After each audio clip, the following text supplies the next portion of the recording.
করব। আর এই ভাঁজ পাশে এখানে আমি 1.25 মতো ড্রয়িং দিয়ে নেব।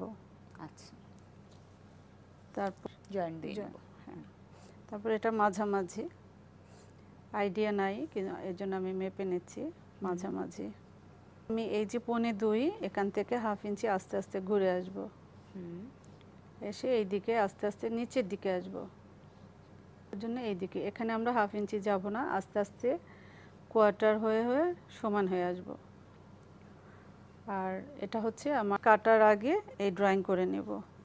আচ্ছা,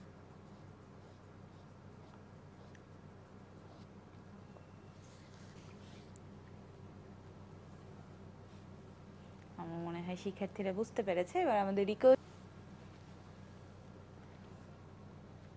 আমরা নিচের দিকে প্লেন রাখবো, কুচি কটা এটার চওড়াটা